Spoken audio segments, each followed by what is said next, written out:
beacon for the nation.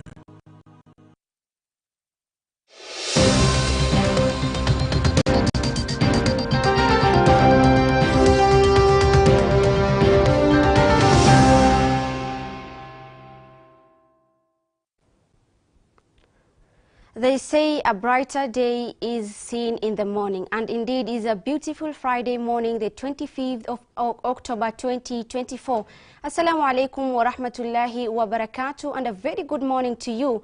Welcome to Horizon TV. My name is Zamzam Ahmed, and this is the Muslim Insight, a show that brings to you weekly news, a recap, as well as impactful conversation. But before that, let's get the headlines.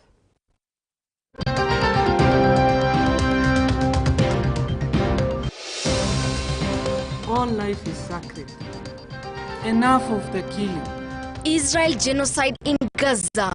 Israel blocks humanitarian aid in Gaza, leaving over 200,000 people without food or water.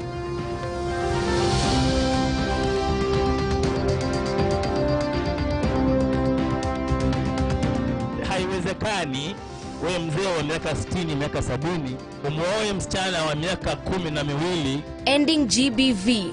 Leaders raise concern over rising cases of gender-based violence within the Muslim community.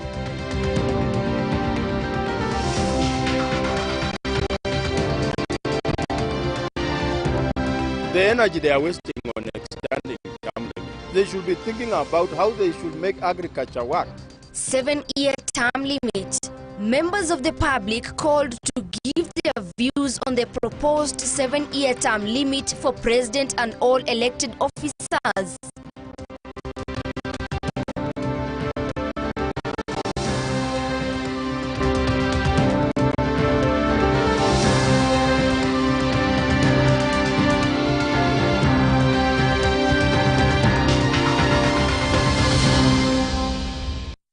Thank you so much for choosing Horizon TV this beautiful morning. My sign language interpreter is Mariam Jamaluddin. Now on to our top stories. The United Nations has reported that Israeli authorities have denied access the Fallujah area of Jabalia in northern Gaza, leaving people trapped under the rubble with no aid. The UN deputy spokesman Farhan Haq said a separate request to distribute food, medicine and fuel to power water facilities in Jabalia was also denied by Israel. The Euro-Mediterranean Human Rights Monitor said Israel's ban on the entry of aid has left over 200,000 people in northern Gaza without food or drinking water.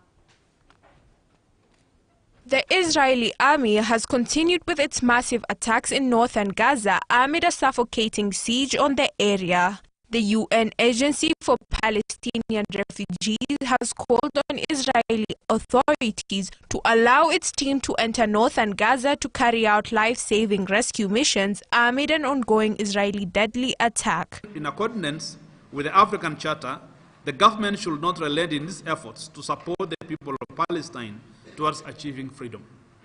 It is our call on the government of Kenya to stand for fairness and justice for the people of Palestine and use its influential role to push for an end of the genocide of the people of Palestine and see to it that their inalienable rights to exist and live in peace and harmony like other people around the world is attained. Israel is prohibiting the entry of humanitarian aid into northern Gaza, where more than 600 people have been killed since Israel began its ongoing military attacks in the northern Gaza Strip more than 2 weeks ago. Our message to Benjamin: you can kill all the children of God. You can kill the entire world. But one thing is for sure. You will meet our Lord and you will be answerable. We urge the Kenyan government, specifically our President, William Ruto, that all life is sacred. Enough of the killing. Last week, the Voices of Palestine, a consortium of different organizations, launched the Gaza Medical Appeal, calling on Kenyans to respond to the plight of the people of Gaza. Kenya is known for its role in fostering peace And this was seen notably in South Sudan and other African countries where our country tirelessly worked to achieve peace and stability. Moreover, Kenya, like Palestine, has lived through a harrowing tale of colonial oppression, where thousands of Kenyans were forced to live in concentration camps and massacred for fighting for freedom. As we launch this campaign, we call upon Kenyans from the diverse backgrounds to join the effort to support the medical needs of the people of Palestine.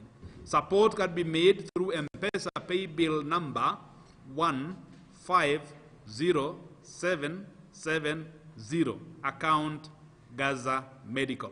The onslaught is the latest episode in Israel's brutal attack in Gaza that has killed more than 42,000 people, mostly women and children, and injured 99,800 others since last year. The Israeli genocide in Gaza has displaced almost the entire population amid an ongoing blockade that has led to severe shortages of food, clean water, and medicine. Israel faces a genocide case at the International Court of Justice for its actions in Gaza. Reporting for the Muslim Insight, my name is Miski Samo Edin. Thank you so much, Miski Samo Edin, for that report. Now moving on to matters that concerns Kenyans, is that members of the public have until today, Friday, the 25th October 2024, to submit their views on the controversial bill seeking to extend the term of office for the President and members of Parliament from 5 years to 7 years. The bill has been proposed by Nandi Senator Samson Cherargei. The bill by the Nandi Senator Samson Cherargei, seeking to extend the President and other elected leaders' term limit from 5 to 7 years, has been undergoing public participation since October 2nd before the Senate Committee on Justice and Legal Affairs.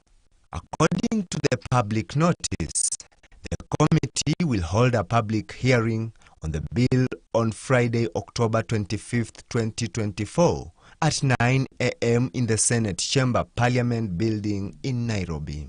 Among the new proposals in the bill is the creation of the office of the Prime Minister, who shall be appointed by the President from among the MPs from the majority party in Parliament. According to the proposed bill, the Prime Minister will be the head of government, responsible for the day-to-day administration of the government, and shall be accountable to Parliament. The proposed bill has received a widespread opposition from the members of the public. Ukiangalia Marekani, muda wa kuhudumu ofisini ni miaka 4. What is so special with these ones of ours who find it very difficult to work for the people kujiongeza tena miaka ya kukaa ofisini? Kitu sisi nafaa kama wananchi tufanye ni kupinga kwa dhati, kupinga kabisa kwa dhati huu mchakato wa kuongeza muda wa rais na viongozi wengine kutoka miaka 5 hadi miaka 7. Hiyo mambo ya kuongeza miaka hiyo haitatusaidia sisi. Tunateseka, inafaa instead ya kuongeza apunguze miaka. Rais ya kwenda miaka 3 peke yake. Lakini kuongeza sisi tunakataa na tuko tayari kwenda kwa street. Kama hizi ndio sarakazi anasifanya, ndio aombe tena time limit. Tafadhali utuondokee. Kwa sababu kama ungelikuwa umefanya kazi vizuri, hatungekuwa shida na wewe. The energy they are wasting on extending term limit. They should be thinking about how they should make agriculture work, how healthcare should serve everybody. So ukienda hospitali na NHIF wanakuambia hii haifanyi kazi. Ukienda na SHA haijaanza kufanya kazi. Kila mwisho wa mwezi unakatwa. Sasa hizi pesa tunakatwa zinaenda wapi? Badala ya kujibu haya maswali wanakuja na vipindi atuwajiongezee muda.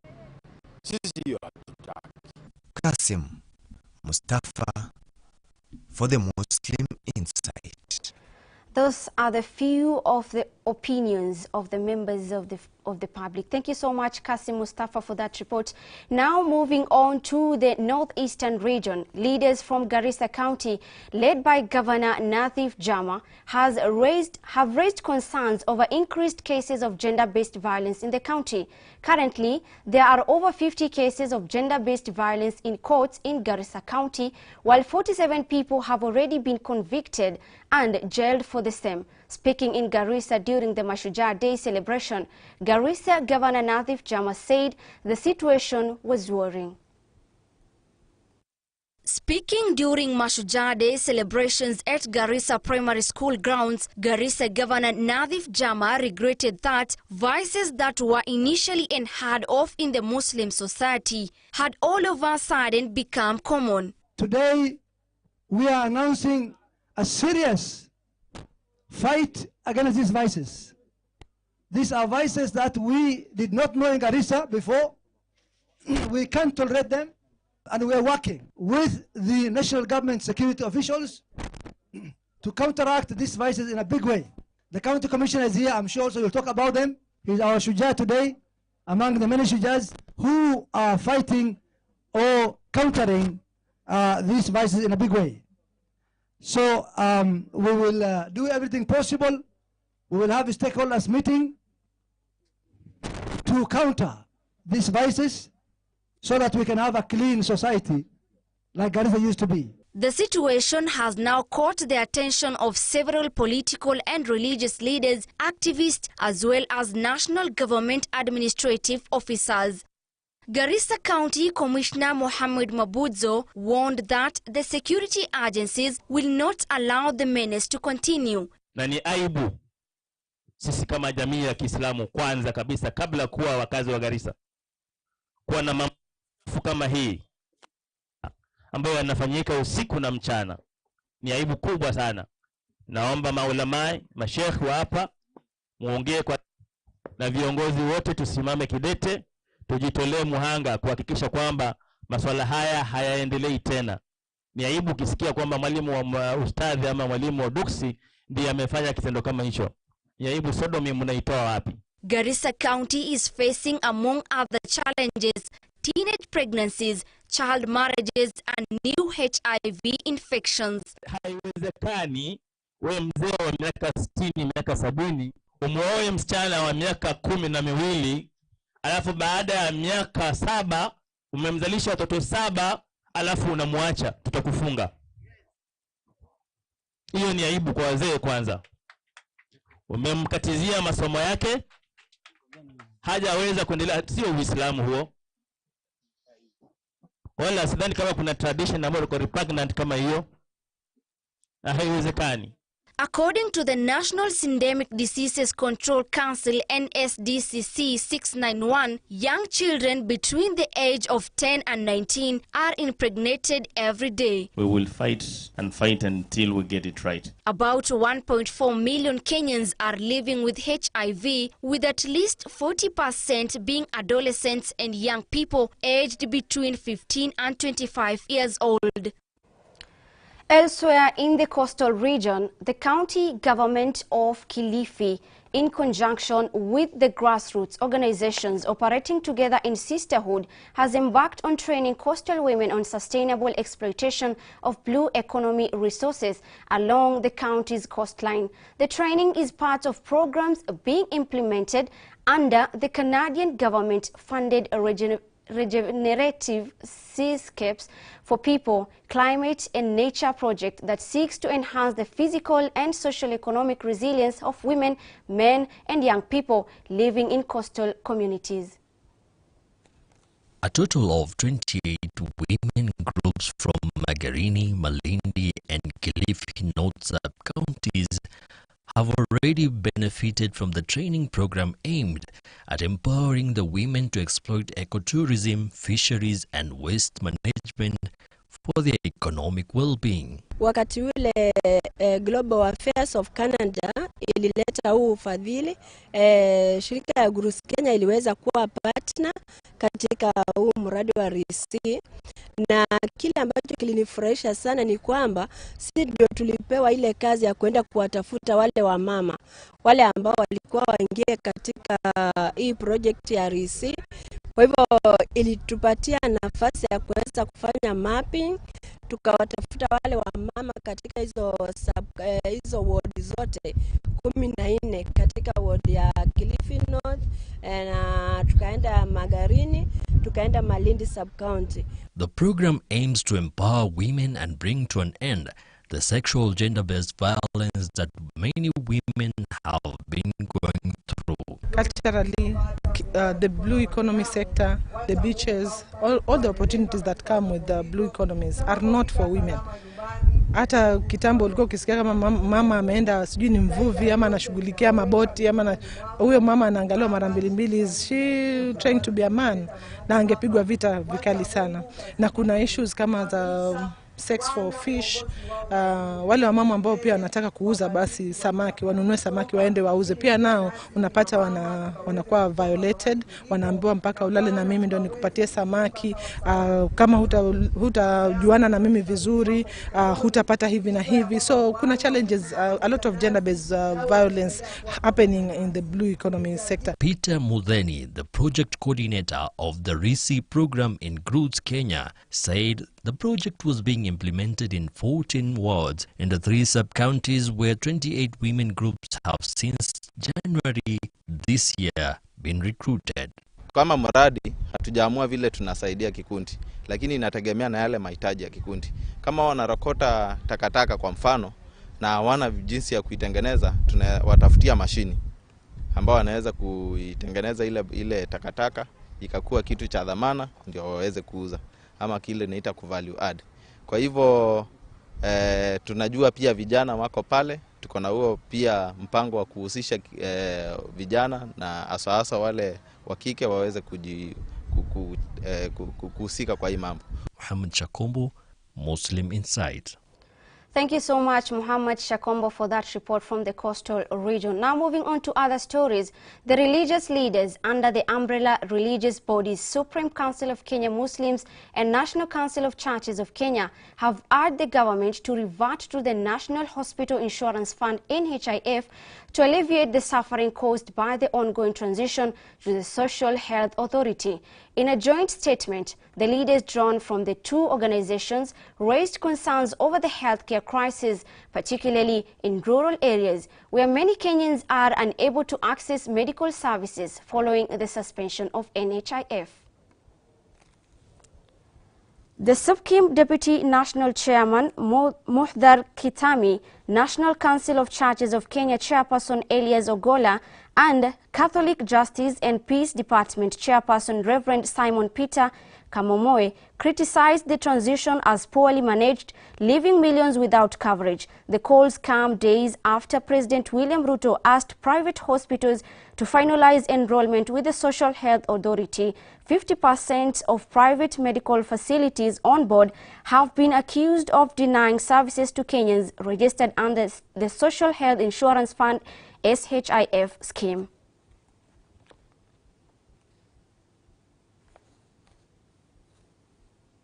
Healthcare remains a priority under our bottom-up economic transformation agenda. We are advancing the scope of the universal health coverage to give every Kenyan access to promotive, preventive, curative, and emergency services.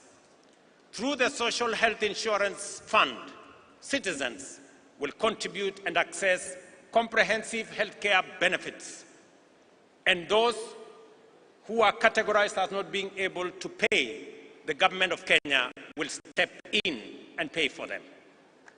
The value for money in this scheme will be undeniable once the migration from the National Health Insurance Fund is completed and the fund is fully operational.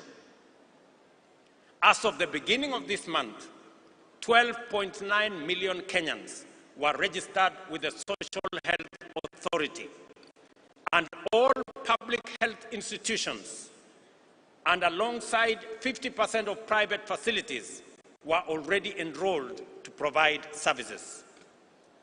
I urge private hospitals to expedite the contracting process to enable us complete the final rollout of the universal health coverage.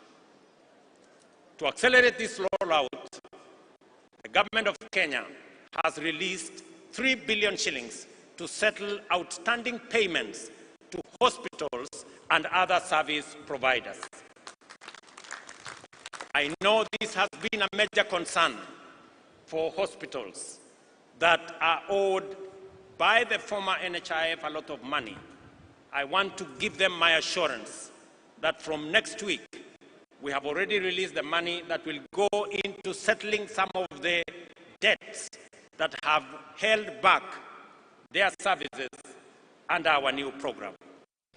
Moving on, the President William Ruto hosted his Somali counterpart President Hassan Sheikh Mohamud at the State House in Nairobi. The meeting aimed at strengthening the alliance between Somalia and Kenya.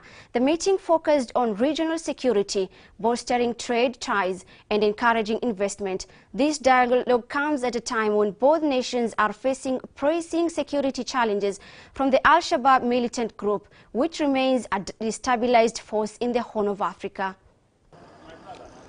The leaders emphasized the necessity of enhanced security collaboration, pledging to reinforce measures to secure borders and protect their citizens from extremist threats. Economically, Presidents Mohamud and Ruto revisited the 2012 Special Status Agreement, aiming to invigorate trade and investment flows between the two countries. Discussions touched on the potential for increased economic cooperation, which would unlock new avenues for growth and job creation, furthering the economic stability of both nations. Somalia is transitioning from the African Union Transition Mission in Somalia, ATMIS, to the African Union Support and Stabilization Mission in Somalia, set to commence in January 2025.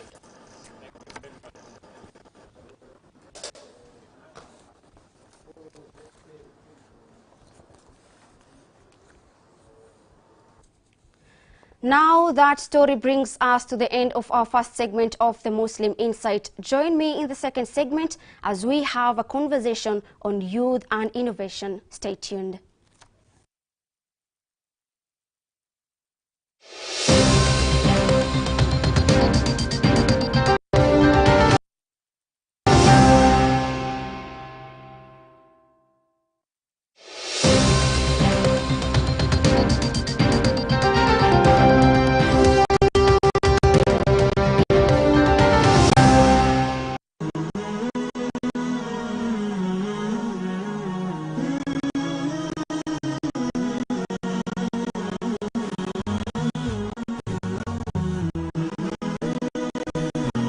Horizon TV, the beacon for the nation.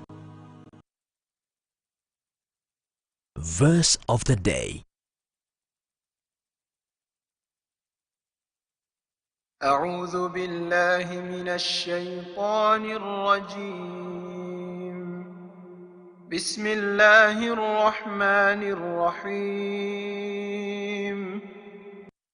إن الذين يرمون المحصنات الغافلات المؤمنات لعنوا في الدنيا والآخرة ولهم عذاب عظيم يوم تشهد عليهم ألسنتهم وأيديهم وأرجلهم بما كانوا يعملون يومئذ يوفيهم الله دينهم الحق ويعلمون أن الله هو الحق المبين.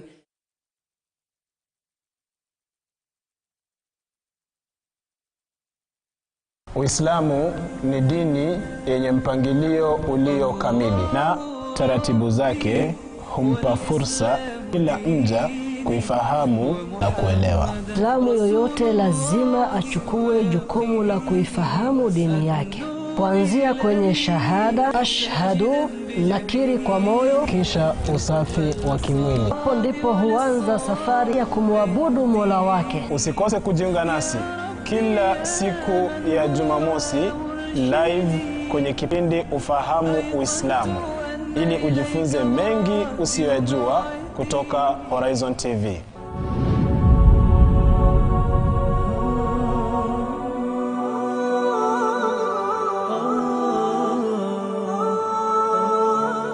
قال تعالى في محكم تنزيله بعد أعوذ بالله من الشيطان الرجيم نساها kutoka pwani. هذا الدين قال الله قال الرسول قال الصحابة هم أولو العرفان انتهى. Ili kuongoza kwenye njia iliyonyoka. Sikizeni hadithi hii ya Mtume alayhi salatu wasalam. Hakuna atakayeweza kumfungia mtu mlango ambaye Mwenyezi Mungu aliyemfungulia. Kuimarisha imani yako. Thabbit qulubana ala dinik wa ala ta'atik. Gana na mashekhi wetu kutoka pwani kwenye mimbar. Mimbar zinamwakilisha Mtume sallallahu alayhi wasallam. Jumamosi na wakati saa 3 usiku katika Horizon TV, runinga uipendayo. Tazama ukumbi wa fiqhi kwenye Horizon TV. Halal, haram, sunna, wajib, makruh, mubah. Ili upate kujua ahkam za ibada kwenye Horizon TV.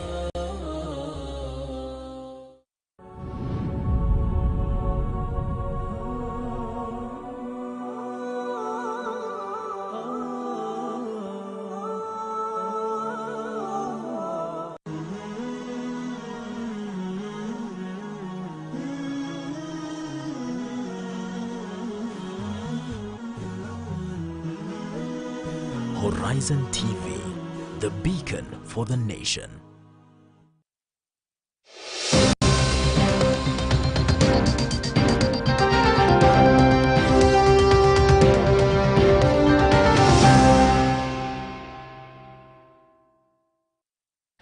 Assalamu alaikum wa rahmatullahi wa barakatuh. Thank you so much for keeping it at Horizon TV. Welcome back. This is our second segment whereby we engage ourselves in an impactful conversation.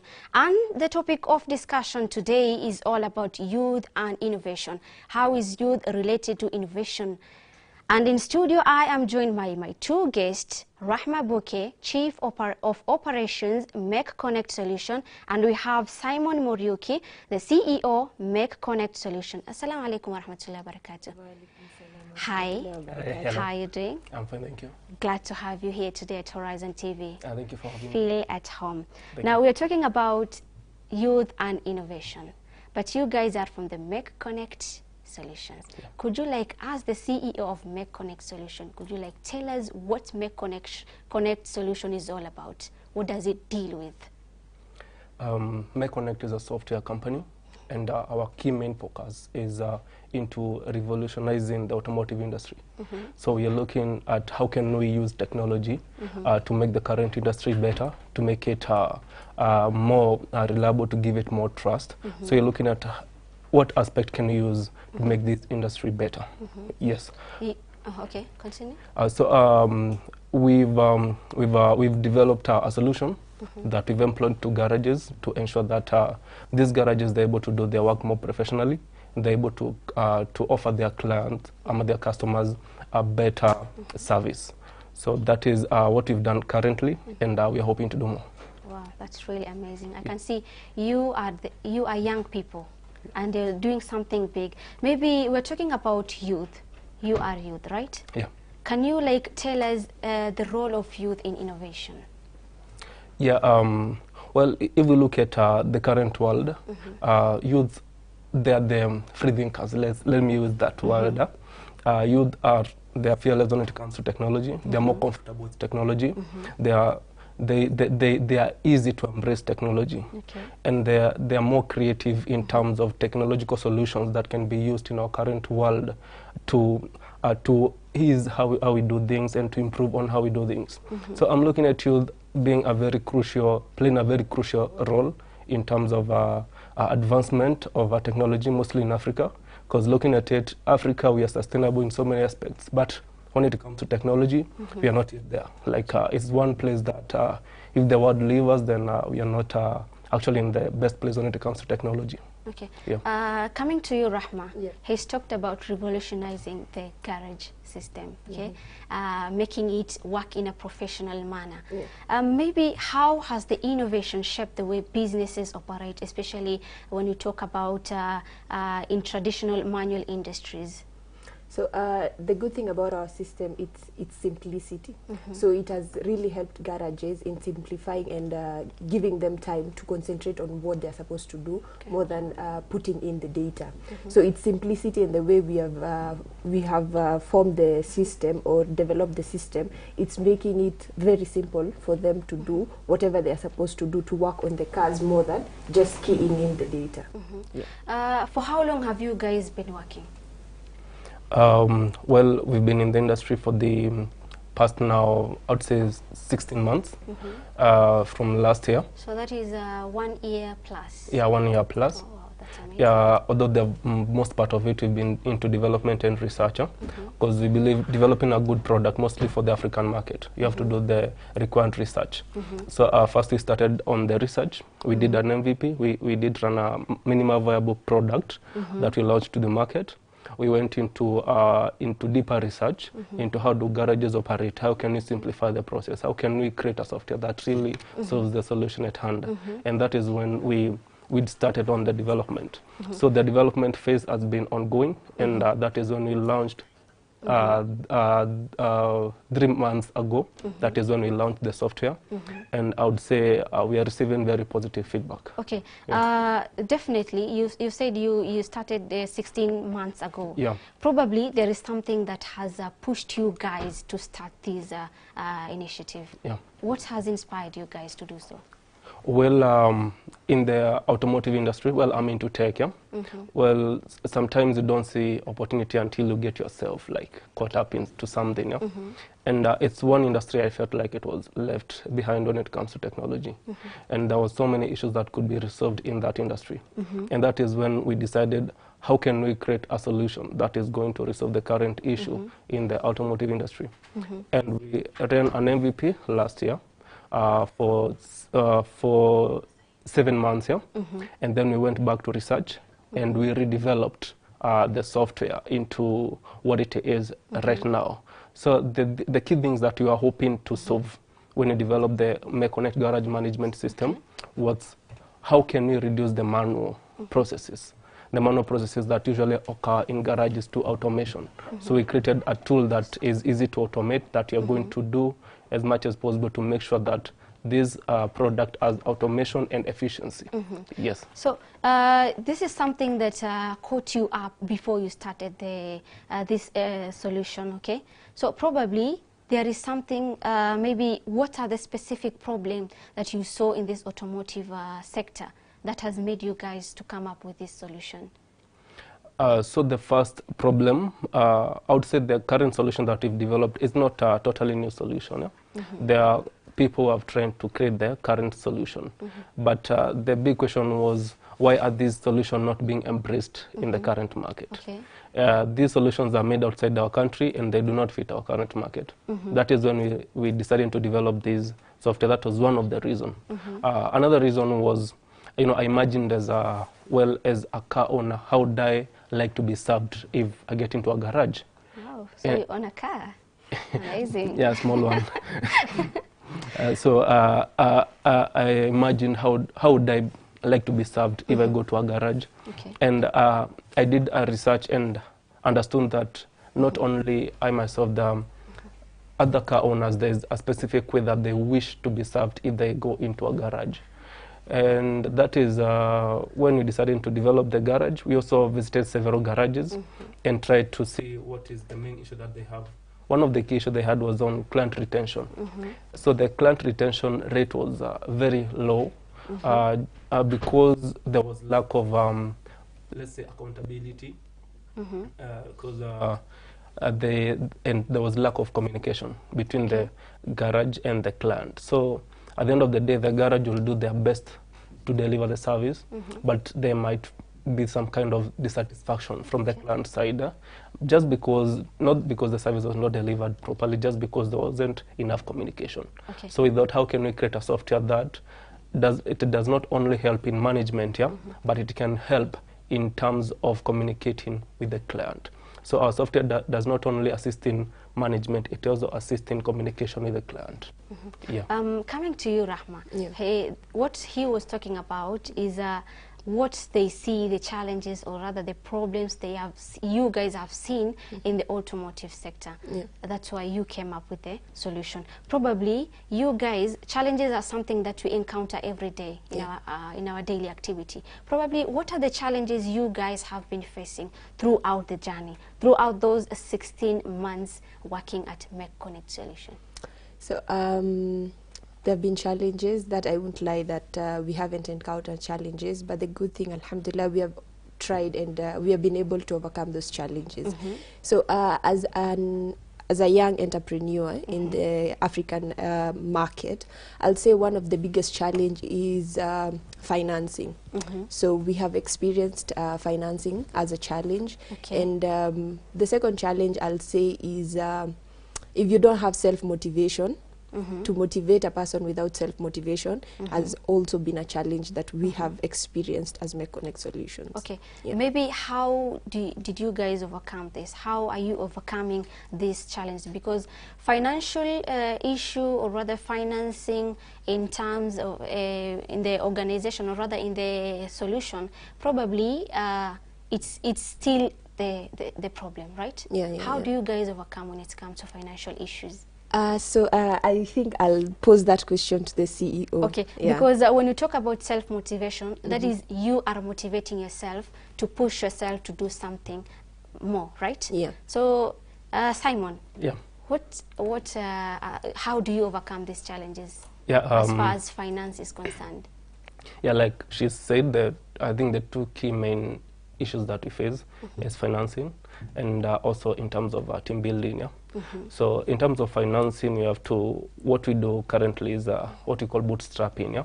So bootstrapping is whereby we currently try to manage our expenses in terms of how much savings can we get and avoid, right now we've avoided a bit of external investments, because we are currently at a building phase.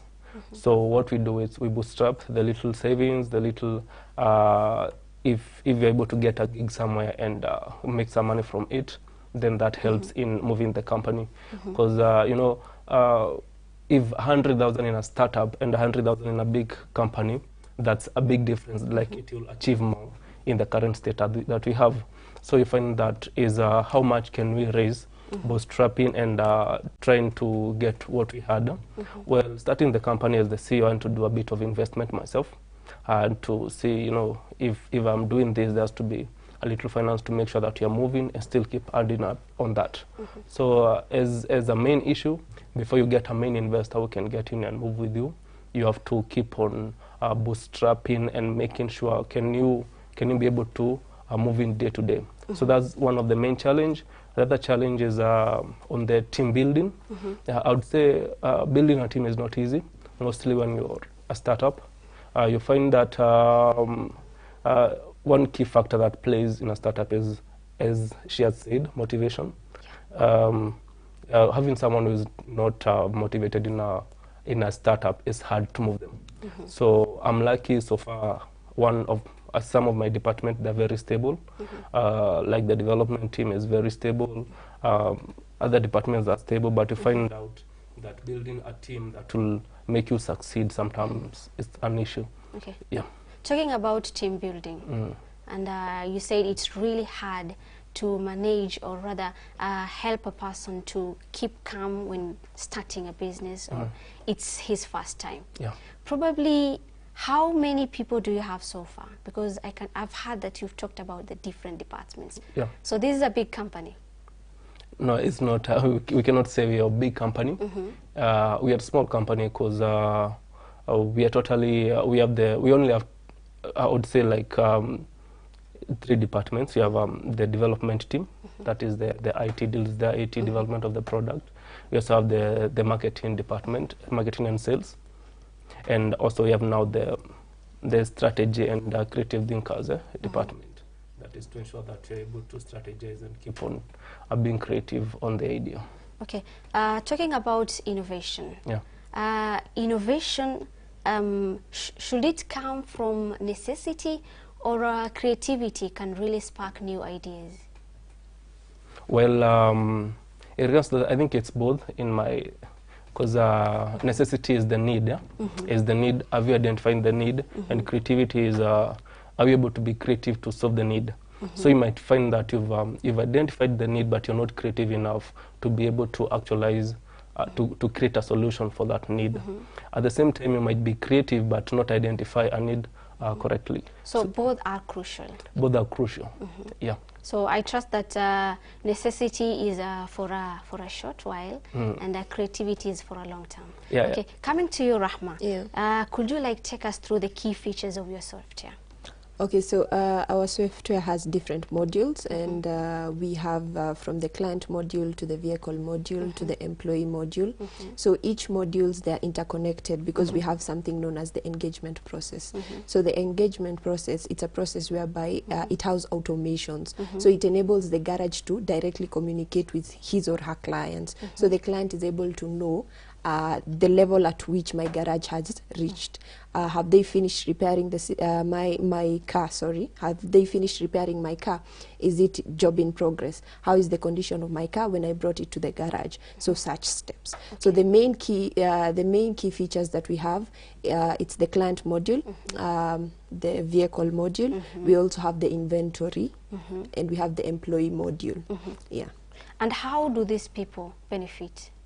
So they benefit in so many ways. When it comes to accountability, through the employee module, you're able to get a scoop of your employee productivity, because once you're assigning the employee task, it automates to the employee module. So they're able to see this employee has done this level of work, or this employee is skilled to this level.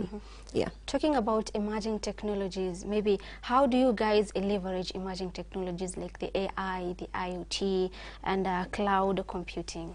Coming to you, Simon. Oh, yeah. So one of the things as a tech company that you cannot be left behind is of the trends on technology. And the biggest trend right now is AI. And on our side, you're not left behind. We are using AI in aspect of our system. How will AI come to help these garages? Because you find that we are moving from what it used to be, like a lot of data entry, a lot of all that stuff, yeah? So in the long run, it's not a feature that we sell to garages, yeah? But in the long run, the garages will benefit from automation on our system, which will be enabled by machine learning on the back end. So that is one of the things. The other thing is the cloud computing. So our software is cloud-based, which means it can be accessed anywhere worldwide. You don't have to restrict it as a certain point here. So you're also using cloud computing. Yeah. So Rahma, you talked about the different key features. You have the client module, you have the employer module, a vehicle module, and inventory module. And you talked about the benefit that these people get from the solution, or rather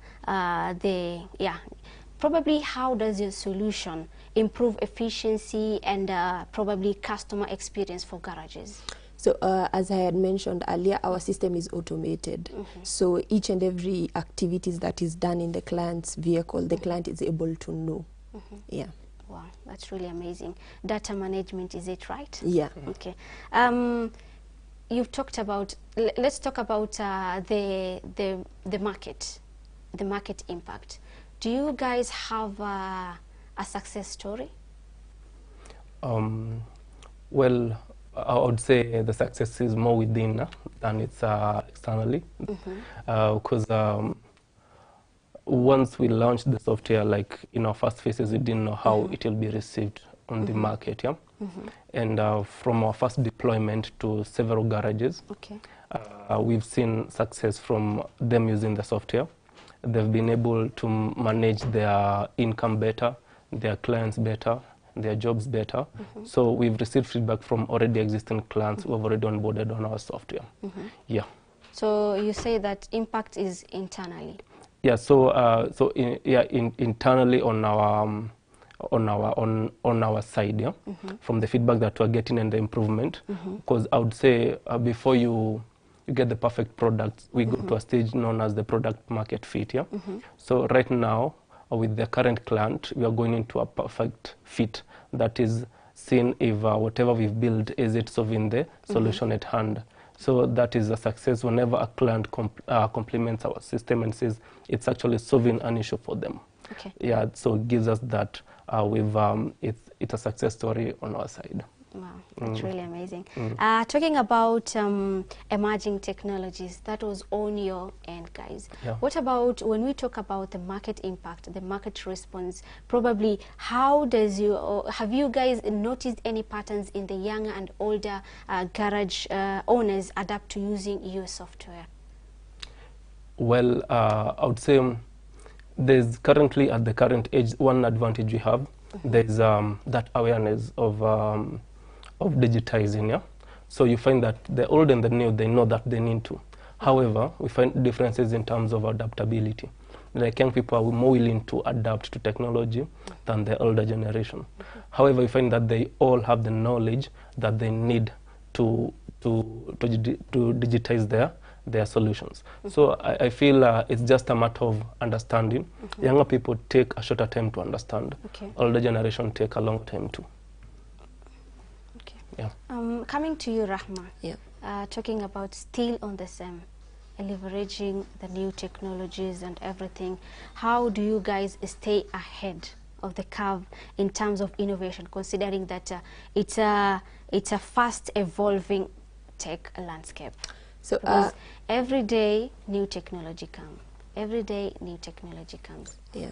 So one of the ways that we stay aware of the trends and the technologies that are changing, we are always ready to learn, and we are very how will I put it? We love doing research. So we are very tech savvy. We love technology. So we are always there to do research, and also we don't make the sale. We build the relationship with these garages. So by building the relationship with these garages, we are able to know whatever they want. Then we go now to the tech side and we see how we can merge these things together and come up with a given solution. Okay. Yeah. Building a relationship with the garages. Yeah. Maybe probably how do you guys, what are the strategies you guys are using to boost your business? So one of the strategies that we are using is we want to build the relationship with these people more than making the sale, as I had mentioned earlier. So the first time we started selling this product, we were just basically doing ground-based marketing. So we go to these garages, we educate them on how the software will be beneficial to them. We have also started doing online marketing when it comes to outbound marketing, inbound marketing, also leveraging social media platforms like LinkedIn, Instagram, Facebook, things like that. Okay, talking about building relations, and you say that you provide classes, or rather education, knowledge to these people. Other than those people in the garage, let's talk about youth, you as the CEO. How do you engage youth who want to learn this new technology? Well, in terms of engaging youth, you'll be amazed when you visit our company. Like it's basically it's youth. I think the CEO, I'm the oldest as the CEO. So one, in terms of educating the youths, I feel mostly, as I said, youths are more willing to embrace the tech. So, and we've already seen tech reducing the time we have working. You know, we've known that sometimes working hard is not the solution. Is if you can find something that can substitute your hard work and make it easier, then you go for that. And young people are more willing to get into education, into how can this software actually help me in scaling up, in scaling my business, in how I manage my business, in how much time I have to spend in my garage. Because, you know, in the current world that you're going to, find that people usually nowadays they have more than 2 gigs. Like, you know, you have your garage, you have something else. So you find that if someone is able to see this, that I can use this software to actually manage my garage and do something else on the side, that's a plus for them. And youths are looking into that. They are more willing. They look into such kind of things. So I feel in this software we'll have a lot of advantage if we like even when we visit a garage and the first person we see is a youth. Actually, it's kind of a shy of relief. We're like, you know, these are sale actually, because they are more willing to adapt to this system. Yeah, Rahma said that you guys are not into financial benefits or the profits you guys get. You're looking toward creating that relationship with these people. You're looking towards educating these people, giving them knowledge. Okay, that is most what you look at. Maybe we have youths who don't, who normally see money. What do you do with them? Well, sometimes it's just a matter of understanding, yeah? Because one, if you build a relation, you understand in any business, if you make the focus, the money is the focus, then you lose, because you lose the main focus. So first you need to know what you need to achieve. You achieve it, money comes, it will come actually. So first thing, we understand that for us to be able to make money, first we need to create a good relation with these garages. Because being a startup, there's one issue that you actually face, you know, the trust issue. Like, you know, I'll be giving, you're selling me this software. What is the longevity of this business? How long will you be in business? So you find in that you have to prove yourself. You have to show that we are here to stay, we are here to create a relation. We are not just any other company, you know. We are a friend company. So I feel it's the approach depending on the stage that we are at. And the money part, I think it shouldn't be the most crucial part when it comes to startup. If you make it the most crucial part, then you lose along the way. You know, solution is not one. We don't have one solution for a problem. There are so many solutions. Probably, how do you handle competition? Rahma? So I can say at the moment we haven't come across competition.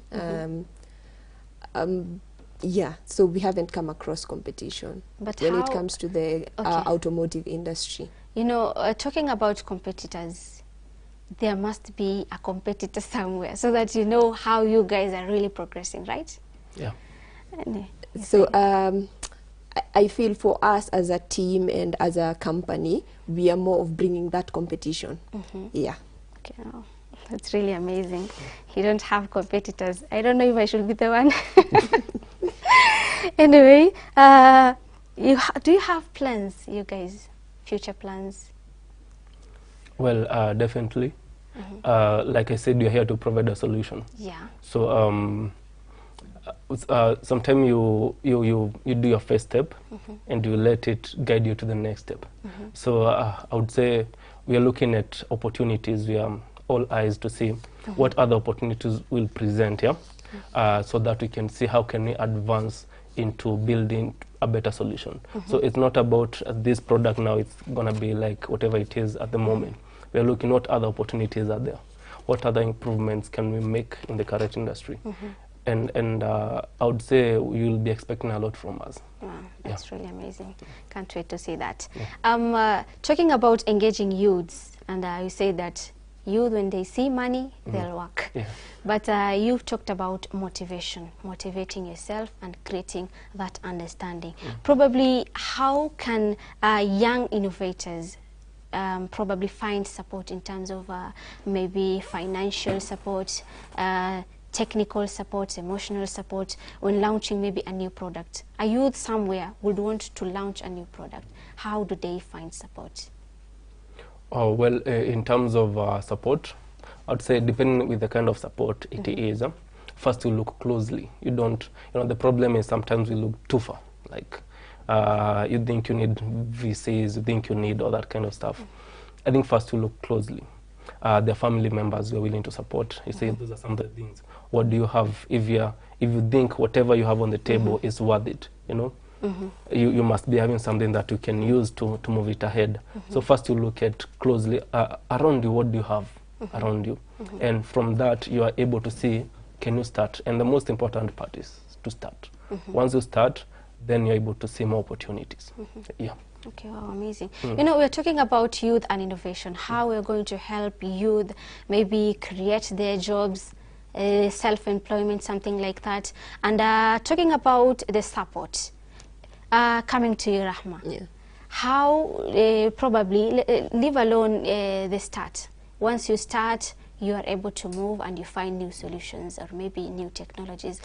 how can the government maybe support youths as far as self-employment is concerned or job opportunities are concerned? When it comes to the government, I'll say that's a tricky question because, you know, when it comes to government policies and stuff and the protocol that is supposed to be followed, I'll evade answering that question. Yeah. Why? It's government.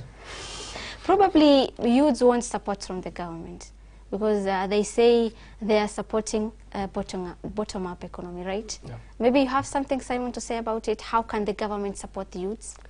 Well, sometimes, you know, the government, I think, is creating a better environment. That is one.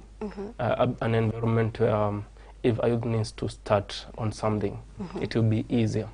You say with the current environment, in order for you to start, it's not easy, you know. You have to register companies, you have to, you know, the taxation and all that stuff, yeah? So I feel it's just creating an environment whereby it can be easy for a youth to start up. Because at this stage as a youth is when you can try a lot of stuff, you know. You have the chance to, let me say, gamble with stuff, yeah. And given that opportunity, a youth can try out different things, even and it can be easier to start. So I feel it's just giving an environment whereby it can be easier to start. Yeah. You guys talked about not having competitors. Maybe do you collaborate? Do you partner? Do you have partnerships? At the moment we don't, but we are looking forward to in the near future. Okay. Yeah. Maybe what are your advice to the young people outside there who wants to maybe launch a new product, maybe want to engage in maybe a technology, or rather your company Make Connect Solution? Let's start with this, Rahma. So an advice that I can give a youth is to position him or herself in a way that he can attract money and he can attract these opportunities more than running towards these opportunities, and not to be in a rush. I believe with qadar, when it's your time to shine, you will shine. Yeah, definitely. To you, Simon, what's your advice to young people who maybe wants to start a business or maybe wants to start software? First, I would say in the software industry, the first thing, if you're getting into it, is to understand software. You have to understand what it entails to be in software. You have to have the idea. You have to know that it will take, you know, it will take time. It is not, you'll not have to start today and then tomorrow it works. So there are several things that you'll have to understand before you start. But the most important thing is, if you really have the idea and you believe in it, is to start. Yeah. It's all about believing. It's believing is part of it. You know, I don't want to give the Hollywood speech. I would say believing is part of it. You need to believe, but you also need to have a plan. It's very important. So as a Make Connect Solution company, do you have maybe talking about the long-term vision for your software? Well, at the moment, at the stage that we are, I would say we have the vision, but I would rather not get too much into it right now. Because as I said, these are the first step, and we have our eyes open into more opportunities. You said sharing your dreams at an early stage. Not really, not like sharing the dream is already there. I think I've already shared it. What I think I've not shared is, you know, like the more into details into about it. But basically our key main goal that we have as Make Connect is to see how can we better the current industry of the automotive. That is our key main goal. And as I said, the tech industry, you have to be, it changes, as I said, and you have to be very open. And you might find whatever you plan in the initial stage is not whatever you receive. You need on the next stage. So you have to keep your eyes open. That's why I say keep your eyes open see the opportunity, then go into it. Wow, that is really amazing. And I can see time is not on our side. I appreciate having you here. I appreciate your time. Thank you so much for maybe putting some insight on this topic of today, youth and innovation. It was really amazing. Now to you, wherever you are watching us, I hope you've learned something. I hope you know what to do next. Maybe you are stranded with your business idea and you don't know how to start. It's time you watch this and learn more. Until next Friday, same place, same time. My name is Zamzam Ahmed. Assalamu alaikum wa rahmatullahi wa barakatuh.